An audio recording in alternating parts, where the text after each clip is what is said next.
Hello everyone, PCS simplify channel पे आपका स्वागत है। 1 जुलाई से 26 अगस्त तक का रिमेनिंग पोर्शन भी आज मैं ख़त्म कर दूंगा नेशनल न्यूज़ का।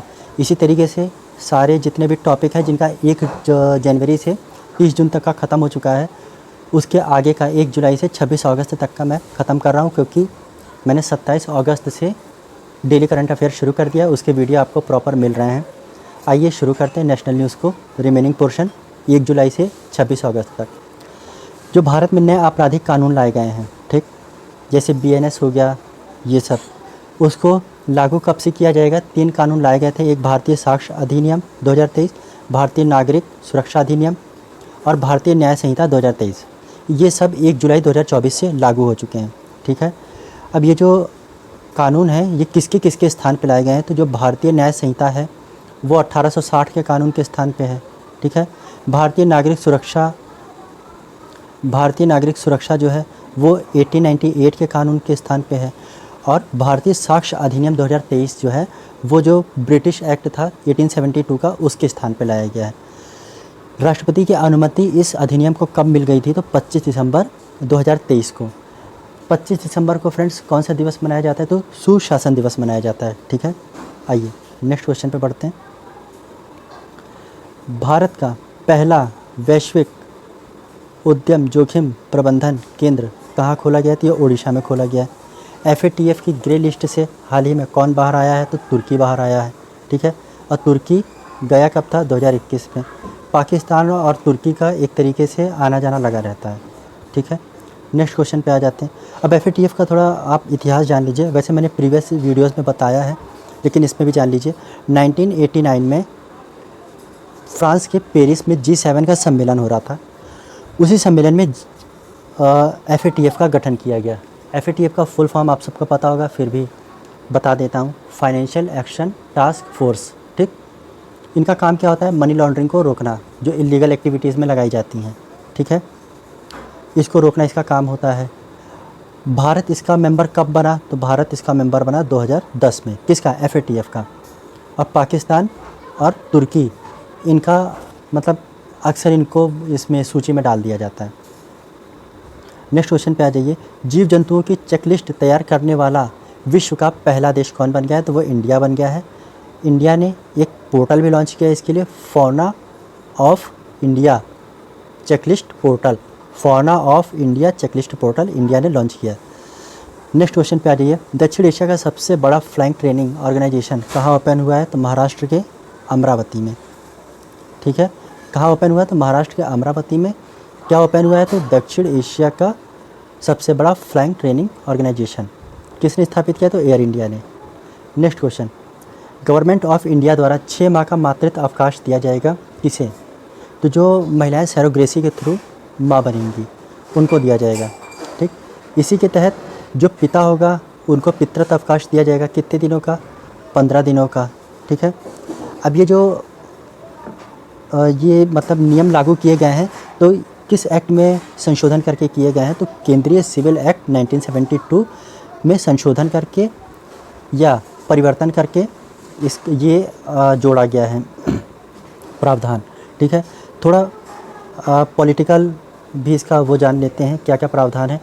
तो आर्टिकल 15 क्लॉज 3 के तहत प्रावधान है महिलाओं के उत्थान के लिए प्रावधान करने का, ठीक है। आइए नेक्स्ट क्वेश्चन पे आ जाते हैं। स्पेस मैत्री मिशन, ये बहुत इंपॉर्टेंट है। हाल ही में ऑस्ट्रेलिया की स्पेस एजेंसी ने इसरो के साथ एक कोलैबोरेशन किया है। इसरो क्या करेगा, 2026 में इनका एक ऑप्टिमस उपग्रह है सैटेलाइट, उसको लॉन्च करेगा। किससे, SSLV लॉन्चिंग व्हीकल से, ठीक है। इसके लिए इसरो और ऑस्ट्रेलिया के मध्य कितने मिलियन डॉलर का समझौता हुआ है, तो 18 मिलियन US डॉलर का समझौता हुआ है। आइए नेक्स्ट क्वेश्चन पे बढ़ते हैं। सर्वश्रेष्ठ कृषि राज्य अवार्ड किसको मिला है, ये मिला है महाराष्ट्र को। एक एडिशनल फैक्ट इसमें ये जान लीजिए, भारत की जो टोटल GDP होती है पूरे भारत देश की, उसमें सबसे ज़्यादा योगदान कौन करता है, तो महाराष्ट्र करता है 12% का। और पिछले साल का ही ये डेटा है कि सेकंड स्पॉट पे अब यूपी आ गया है। यूपी कितने परसेंट का ऑल ओवर भारत की GDP में योगदान करता है, तो 9% का। ये याद रखिएगा। भारत ने जैविक उत्पादों के व्यापार के लिए म्यूचुअल रिकॉग्निशन एग्रीमेंट साइन किया है किसके साथ? ताइवान के साथ। जैविक उत्पादों के व्यापार के लिए म्यूचुअल रिकॉग्निशन एग्रीमेंट ताइवान के साथ साइन किया है। नेक्स्ट क्वेश्चन, सुगम मॉडल पहल ये किससे रिलेटेड है? ये परिवार नियोजन से रिलेटेड है। ठीक है, सुगम मॉडल पहल प्रारंभकर्ता कौन है? तो जेपी नड्डा है। जैसे आप सबको पता है कि हमारे स्वास्थ्य मंत्री भी हैं, भारत के स्वास्थ्य मंत्री भी हैं और राज्यसभा में सदन का नेता भी जेपी नड्डा जी ही हैं। इसका उद्देश्य क्या है? तो इसका जो सबसे बड़ा उद्देश्य है कि 2 बच्चों के जन्म के मध्य में एक लंबा गैप दें। अब ये लंबा गैप क्यों दिया जा रहा है फ्रेंड्स? तो जैसे आप देखिए, आप सब पढ़े लिखे हैं तो इतना तो खुल के बात किया ही जा सकता है। एक माँ के बैक टू बैक मतलब एक फ़ीमेल के बैक टू बैक प्रेग्नेंट होने से उनके शरीर से न्यूट्रिशन वैल्यू उतनी बच्चे में नहीं पहुंच पाती है जितना पहुंचना चाहिए। इसीलिए माँ और बच्चे दोनों पे खतरा मंडराने लगता है जान जाने का। ठीक है, इसी वजह से ये सुगम पोर्टल जैसे पहल को लॉन्च किया जाता है, इनिशिएटिव लिया जाता है कि लोगों में जागरूकता है और माँ भी स्वस्थ रहे, बच्चा भी स्वस्थ रहे। ठीक है, आगे बढ़ते हैं। उमलिंग ला दर्रा कहाँ पे है? तो ये लद्दाख में है। चर्चा में था, चर्चा में क्यों था ये नहीं जानने की ज़रूरत है, बस इतना जान लीजिए कि लद्दाख में ये है। पूर्वी भारत का पहला दिव्यांग यूनिवर्सिटी, पूर्वी भारत की पहली दिव्यांग यूनिवर्सिटी कहाँ खुली है? झारखंड में।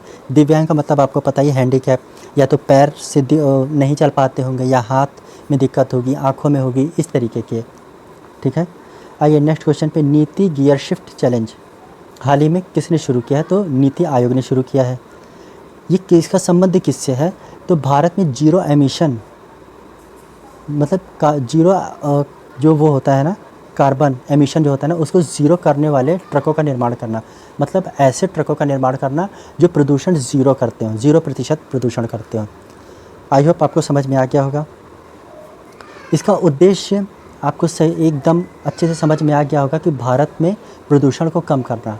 ठीक, अभी ठंड का समय आ रहा है, आप देखेंगे कि दिल्ली में और दिल्ली एनसीआर में स्मॉग की समस्या हो जाती है, तो इससे निपटने का बहुत ही अच्छा ये उपाय है। इसका एक और उद्देश्य है कि भारत में सड़क आधारित माल परिवहन को बढ़ावा देना। ठीक है, हाल ही में चर्चा में रहा केंद्रीय सूचना अधिकार एक्ट अधिनियम। ये कब आया था? तो 2005 में आया था। अब ये जो सूचना का अधिकार है फ्रेंड्स, ये किस आर्टिकल के अंदर आता है? तो आर्टिकल 19 क्लॉज 1। और आर्टिकल 19 कौन सा राइट है? हमारा फंडामेंटल राइट है। इसके जो अध्यक्ष हैं वर्तमान समय में हीरालाल सामरिया जी हैं। इसके अध्यक्ष की नियुक्ति कौन करता है? तो राष्ट्रपति करता है। ठीक है, कार्यकाल कितना होता है? तो 3 वर्ष के लिए होता है। और टोटल केंद्रीय सूचना आयोग का जो संरचना होता है, इसमें 10 मेंबर होते हैं और एक चेयरमैन होते हैं, अध्यक्ष होते हैं। मतलब टोटल 11 लोग इसमें होते हैं। ठीक है, राष्ट्रपति अपॉइंट करते हैं और राष्ट्रपति ही इनको, ये अपना त्यागपत्र राष्ट्रपति को ही देते हैं। नेक्स्ट क्वेश्चन फ्रेंड्स, हेल्पलाइन मानस ये किसने लॉन्च किया है? भारत सरकार द्वारा लॉन्च किया गया है। इसका उद्देश्य क्या है? तो जो नशीली दवाएं होती है उनकी तस्करी और दुरुपयोग को रोकना। जैसे कि हमारा जो सबसे ज़्यादा नशीली दवाओं और अफीम और इन सबों से पीड़ित राज्य जो है वो पंजाब है। इसी पे एक मूवी बनी थी उड़ता पंजाब, जिसमें सिंगर दिलजीत ने एक्टिंग की है। ठीक है, इसको आप ध्यान रखिएगा। नेक्स्ट क्वेश्चन पे आ जाइए, ये बहुत इंपॉर्टेंट क्वेश्चन है। विदेश में भारत का पहला जन औषधि केंद्र ओपन हुआ। वो देश कौन सा है जहाँ पे भारत का जन औषधि केंद्र खोला गया? तो ये मॉरिशस में खोला गया। यहाँ पे जाकर किसने उद्घाटन किया? तो हमारे विदेश मंत्री एस जयशंकर जी ने इसको शुरू किया है। ठीक है, मॉरिशस की राजधानी क्या है? तो ये है विक्टोरिया। ये विक्टोरिया कहाँ पे है? तो ये मॉरिशस देश जो है वो पैसिफिक ओशन नहीं पैसिफिक में नहीं है, हिंद महासागर में है। हिंद महासागर में, इसको करेक्ट कर लीजिएगा, हिंद महासागर में एक द्वीपीय देश है, बहुत छोटा सा। इसको लिटिल भारत भी कहा जाता है। ये फैक्ट आ चुका है पेपर में।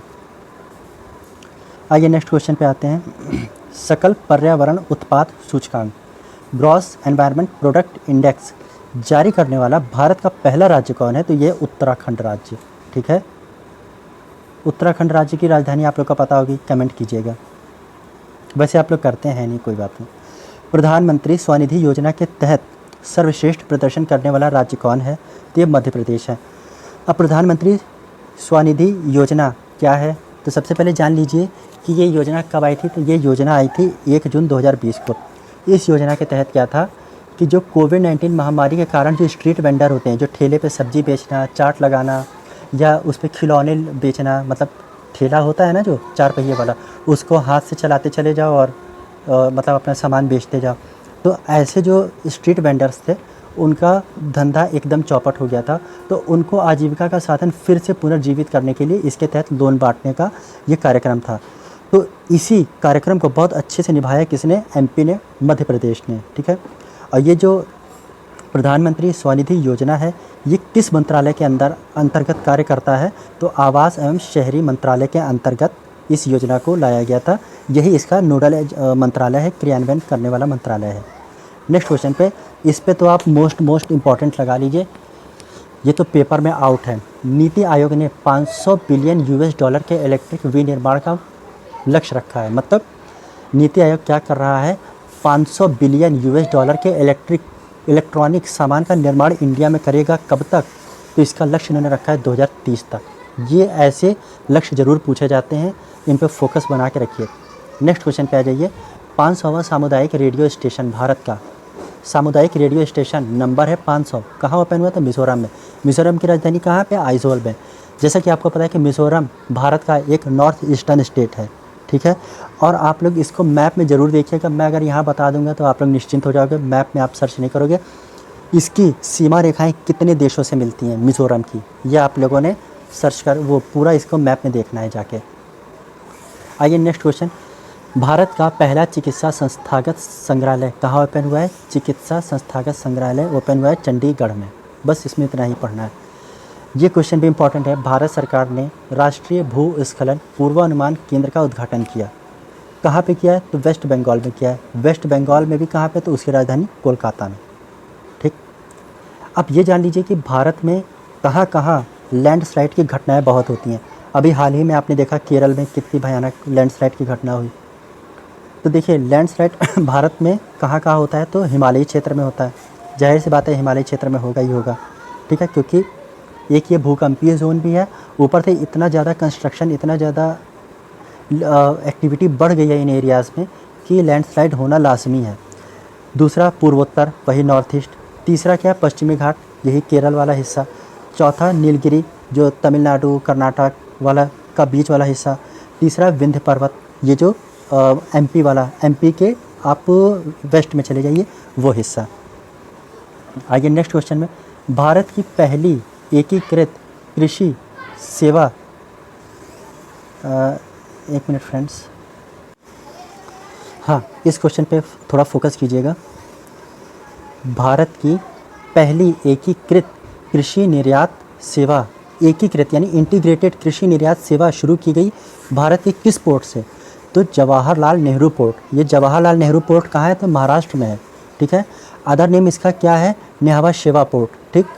अब इसका उद्देश्य क्या है फ्रेंड्स? तो इसका उद्देश्य सिंपल ये है कि भारत के जो कृषि एक्सपोर्ट हैं, मतलब कृषि निर्यात, इसको बढ़ावा देना। जैसे कि आपको पता है कि भारत बासमती चावल में नंबर 1 है एक्सपोर्ट करने में। हमारी कॉपी करता है पाकिस्तान, लेकिन उसको WTO ने शांत करा रखा है कि इस पे तुम्हारा कोई भी राइट नहीं है। ये भारत से निकला, भारत से ही, भारत को ही इसका मतलब एक्सपोर्ट का स्टेटस मिलेगा कि भारत से ही बासमती चावल एक्सपोर्ट होते हैं। मतलब एक लीगल राइट कि आप इसको अपना नाम नहीं दे सकते, भारत का ही, इंडिया का ही नाम इस पर होगा, हिंदुस्तान का ही नाम इस पर होगा, ठीक है। आइए नेक्स्ट क्वेश्चन पे। चर्चा में रहा शिंकुला टनल। ये भी फ्रेंड्स इंपॉर्टेंट है क्योंकि ये हमारे पर्वतीय राज्य से संबंधित है। अब जानिए क्यों ये इम्पॉर्टेंट है। तो इसका स्ट्रेटेजिक महत्व बहुत है। पहले जान लीजिए क्या है। तो लद्दाख और हिमाचल प्रदेश को आपस में कनेक्ट करने वाला ये शिंकुला टनल बनाया गया है। शिंकुला टनल की निर्माण कहाँ किया गया? तो ये लद्दाख में किया गया है। उद्घाटन किसने किया? प्राइम मिनिस्टर मोदी जी ने किया है। कैसे किया? तो वर्चुअली किया है। वर्चुअली मतलब वहाँ जा के नहीं, इलेक्ट्रॉनिक मीडिया के माध्यम से इसका उद्घाटन उन्होंने कर दिया। इसका निर्माता कौन है? किसने बनाया है? तो BRO ने बनाया है। पहले मैंने बताया था। इसका फुल फॉर्म क्या होता है? Border road organisation. स्थापना 1960 में। टोटल लेंथ इस टनल के 4.1 किलोमीटर। अब जानिए ये इतना इम्पोर्टेंट क्यों है। तो इसका स्ट्रेटेजिक महत्व बहुत है। एक तो ये चाइना से इसकी सीमा, मतलब ये हमारे जो राज्य हैं लद्दाख, इसकी सीमा चाइना से मिलती है और चाइना वहाँ पे हमेशा इलीगल एक्टिविटी करता है। आप लोगों ने 2020 में पैंगोंग त्सो लेक, ठीक, फिंगर और पैंगोंग त्सो लेक में फिंगर 5-6 के बारे में सुना होगा। तो वहाँ पे इलीगल एक्टिविटी करता है, तो भारत को भी तो अब जैसी उसकी कोई एक्टिविटी होगी तो भारत को भी तो जवाब देना है। तो भारत जवाब देने के मद्देनज़र उसने इस चीज़ को विकसित कर लिया है और इस टनल का सामरिक महत्व आपको समझ में आ गया होगा। आइए नेक्स्ट क्वेश्चन पे आते हैं। ये भी इम्पॉर्टेंट क्वेश्चन है। 25,000 प्रधानमंत्री जन औषधि केंद्र खोले जाएंगे। 25,000, ठीक। कब तक खोले जाएंगे? तो मार्च 2027 तक। कितने खोले जाएंगे फ्रेंड? तो 25,000 प्रधानमंत्री जन औषधि केंद्र मार्च 2027 तक खोले जाएंगे। घोषणाकर्ता कौन है? तो गवर्नमेंट ऑफ इंडिया, ठीक। अभी जो पीएम जन औषधि होती है, इसका उद्देश्य क्या होता है? तो लोगों को सस्ती दवाएं उपलब्ध कराना। मतलब सस्ती का मतलब ये नहीं कि कोई भी दवा दे दिया, जिनकी गुणवत्ता अच्छी हो और उनकी कॉस्ट ज़्यादा ना हो। क्योंकि जो जैसे कैंसर वगैरह की बीमारी है, तो आप जानते ही हो कि ये दवाइयाँ इनकी कितनी महंगी आती हैं, ठीक है। इसीलिए आम आदमी पैसे के अभाव में इलाज से वंचित ना रहे, जिसकी वजह से इस कार्यक्रम चलाया गया। और ये कार्यक्रम कब शुरू किया गया था? तो 2008 में शुरू किया गया था। नेक्स्ट क्वेश्चन पे आ रही है। चरचम मोंगला पोर्ट, ये कहाँ स्थित है? तो बांग्लादेश में है। इसके एक टर्मिनल का संचालन भारत को मिल गया है। अब तो जान ही रहे हैं कि बांग्लादेश में कितनी अनस्टेबिलिटी है, पता नहीं वो अब मिलेगा कि नहीं मिलेगा, लेकिन ये 30 जुलाई की न्यूज़ है, तब इंडिया को ये मिल चुका था। नेक्स्ट क्वेश्चन पे आ जाइए। हाँ फ्रेंड्स, ये क्वेश्चन पे आप ज़रूर फोकस करना, बहुत इंपॉर्टेंट क्वेश्चन है और डेफिनेटली इसको आना ही आना है। सुप्रीम कोर्ट ने राज्य विधानमंडलों को SC एंड ST के भीतर उपवर्गीकरण की अनुमति दे दी है। अब आप समझो पहले ये है क्या? पहले क्या था? SC ST एक कम्युनिटी के रूप में थी, ठीक। मतलब अभी भी कम्युनिटी है, लेकिन जैसे OBC में क्रीमी लेयर और नॉन क्रीमी लेयर का कॉन्सेप्ट है, वैसे ही अब SC और ST में भी क्रीमी और नॉन क्रीमी लेयर का कॉन्सेप्ट लाने का निर्णय किसने लिया है? सुप्रीम कोर्ट ने लिया है। और इसका राइट उन्होंने किसको दे दिया है? अधिकार तो राज्य विधानमंडलों को दे दिया है, ठीक है। अब ये मैं चर्चा में क्यों है? तो ये इससे बहुत बड़ा विवाद खड़ा हो गया है। जो पॉलिटिकल पार्टी थी, पहले एक मुद्दा लेकर लड़ती थी कि हम दलितों के साथ हैं, हम आदिवासियों के साथ हैं, ये है वो है। जो आदिवासी हैं वो भारत उनको ST कहा जाता है, और जो उनसे थोड़ा ऊपर होते हैं वो SC होते हैं। तो अब फर्दर SC और ST भी आपस में बट जाएंगे, समझे आप। जैसे मान लीजिए कि एक ST है, SC है, ठीक, उनके यहाँ सरकारी नौकरी है, मतलब उनके यहाँ पैसा अच्छा खासा आ रहा है, जिस वजह से जैसे मान लीजिए कि 10 लाख रुपए इन्होंने, भारत सरकार ने क्राइटेरिया सेट कर दिया कि 10 लाख रुपए से जिसकी कम इनकम है वो रिजर्वेशन का हकदार है, लेकिन 10 लाख से ऊपर वाले को रिजर्वेशन नहीं मिलेगा।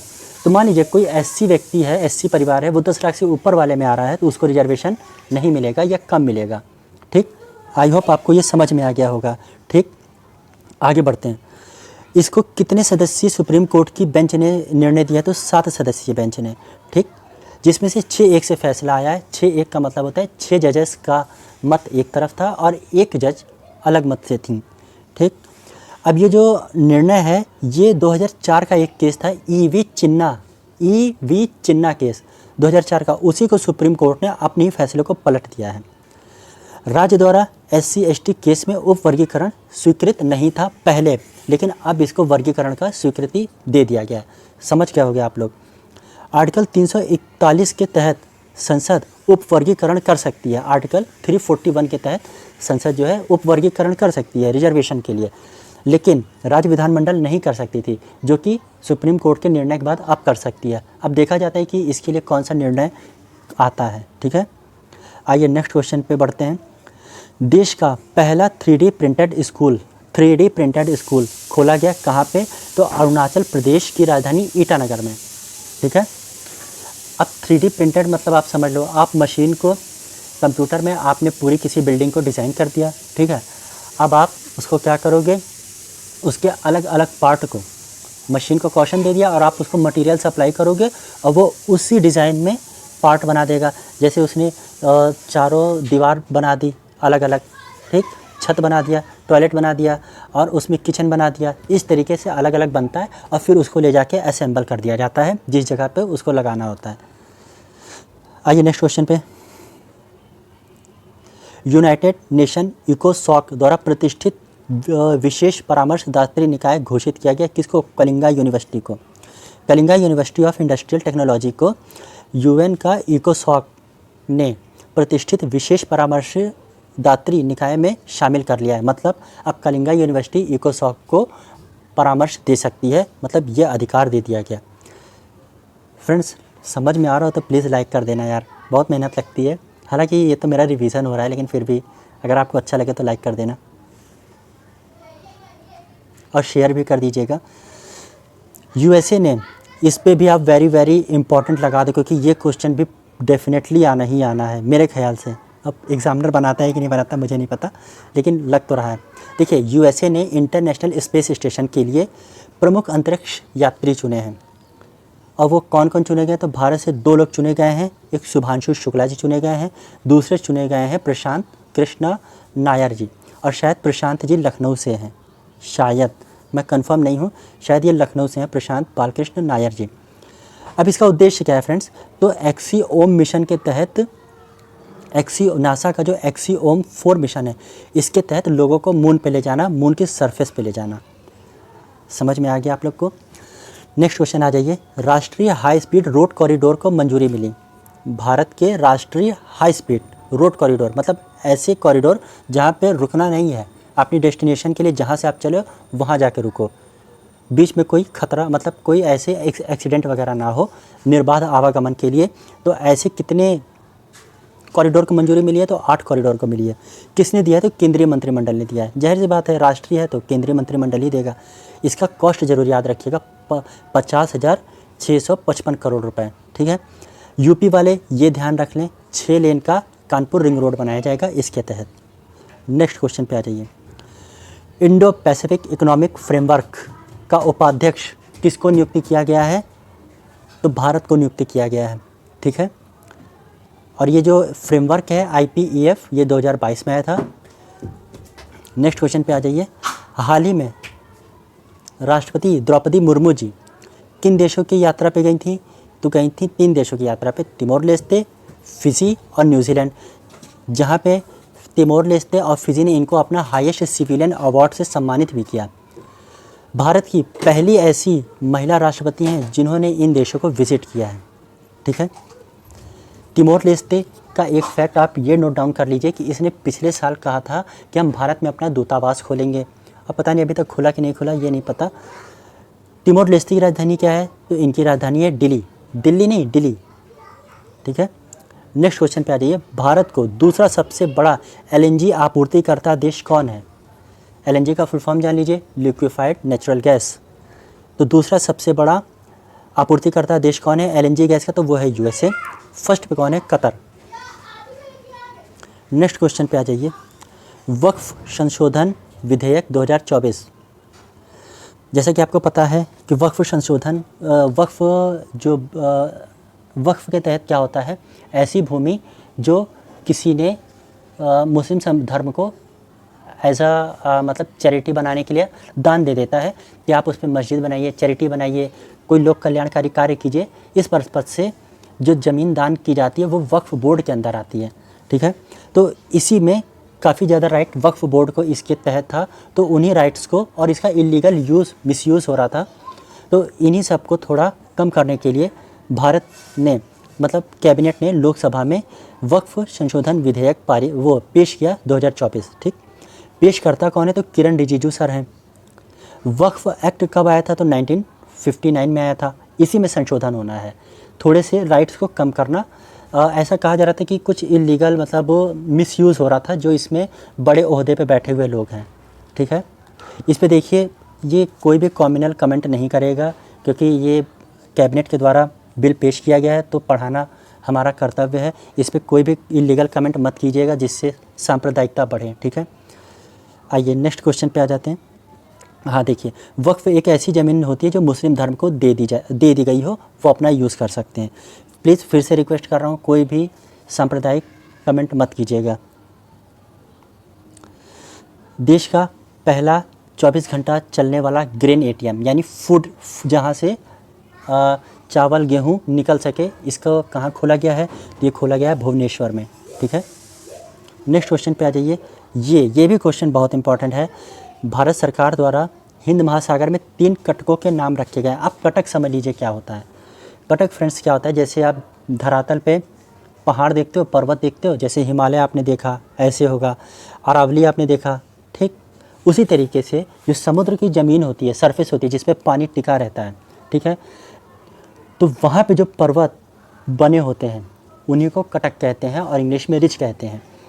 दूसरी बात, ये कटक या रिज बनते कैसे हैं, तो आप लोगों ने पढ़ा होगा कि भूकंपीय जो ज्वालामुखी की जो प्रक्रिया होती है, 2 प्लेटें आपस में टकराती हैं, दूर जाती हैं, तो जो ज्वालामुखीयता जो होती है, ज्वालामुखी प्रक्रिया, उसके तहत जो अंदर से मैग्मा बाहर आता है, तो जब मैग्मा बाहर आता है तो वो लावा बन जाता है और वही लावा ऊपर आके जमने लगता है, जिससे समुद्र के धरातल पे पर्वत का निर्माण होता है। इसी को रिज कहते हैं।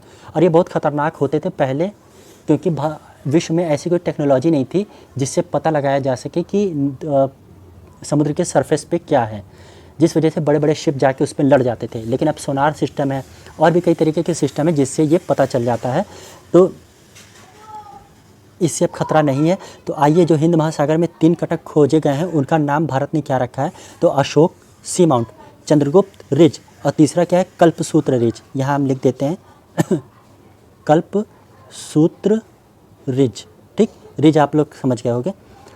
आइए नेक्स्ट क्वेश्चन पे आते हैं। इंडिया मलेशिया के मध्य 9 समझौते हुए, ठीक, तो समझौते तो इतने मैटर नहीं करते हैं फॉर प्रीलिम्स, मेंस के लिए इंपॉर्टेंट है कि क्या क्या समझौते हुए। इस समय हमारे लिए सिर्फ इतना इंपॉर्टेंट है कि मलेशिया के पीएम भारत आए थे, तो मलेशिया के पीएम कौन है, तो अब अनवर बिन इब्राहिम, ठीक है। इसकी राजधानी क्या है, इसकी राजधानी है कुआलालंपुर है, जिसका एक प्लेन 2014 में गुम हो गया, जो आज तक पता ही नहीं चला कहाँ है। इसको यूट्यूब पे आप देखना। नेक्स्ट क्वेश्चन क्या है, Omkareshwar solar park. Omkareshwar solar park हाल ही में प्रारंभ हुआ, ये कहाँ पे है, तो एमपी में है। अब ये चर्चा में क्यों है, तो ये भारत का सबसे बड़ा फ्लोटिंग सोलर पार्क है, मतलब ये तैरता हुआ पार्क है, ठीक है। आइए नेक्स्ट क्वेश्चन पे आते हैं। नागपट्टिनम और कांके संथुरई फेरी सेवा प्रारंभ। फेरी क्या होती है फ्रेंड्स, फेरी होती है एक शिप होती है जो एक जगह से दूसरी जगह जाती है, मतलब शिप का तो यही काम होता है ना, एक जगह से दूसरी जगह जाना। तो नागपट्टिनम जो कि तमिलनाडु में पोर्ट है, कांके संथुरई जो कि श्रीलंका में पोर्ट है, तो इन दोनों के मध्य फेरी सेवा शुरू हुई है। ये देखिए, इन दोनों के मध्य फेरी सेवा शुरू हुई है। नेक्स्ट क्वेश्चन, भारत और इजराइल के मध्य जल प्रौद्योगिकी केंद्र स्थापित करने हेतु समझौता हुआ है, ठीक है। भारत और इजराइल के मध्य जल प्रौद्योगिकी, मतलब पानी को कैसे स्वच्छ करें, पानी को कैसे बचा के रखें, इरिगेशन में कैसे इसका यूज़ कर सकते हैं, कितना 1 ड्रॉप मोर क्रॉप के कॉन्सेप्ट पे कैसे कार्य करें, तो इसके लिए समझौता हुआ है। और किस स्थान पे हुआ है, मतलब ये समझौते का केंद्र क्या है, तो IIT मद्रास हुआ है, मद्रास है, ठीक है। नेक्स्ट क्वेश्चन पे आ जाइए। हाल ही में आप सबको पता होगा कि हमारे जो रक्षा मंत्री जी हैं राजनाथ सिंह जी, ये किस देश के दौरे पे हैं, तो USA के दौरे पे हैं। यहाँ पे इन्होंने कई समझौते किए, जिसमें से एक समझौता ये है एंटी सबमरीन वॉरफेयर, जिसका नाम है सोनोबुओस। इसको खरीदने के लिए समझौता किया इन्होंने, इंडिया और US ने, रक्षा मंत्री राजनाथ सिंह जी ने। थैंक यू फ्रेंड्स, आज का सेशन यहीं समाप्त होता है। चैनल पर नए हैं तो सब्सक्राइब कर लीजिए, लाइक कर दीजिए और शेयर कर दीजिएगा। Thank you.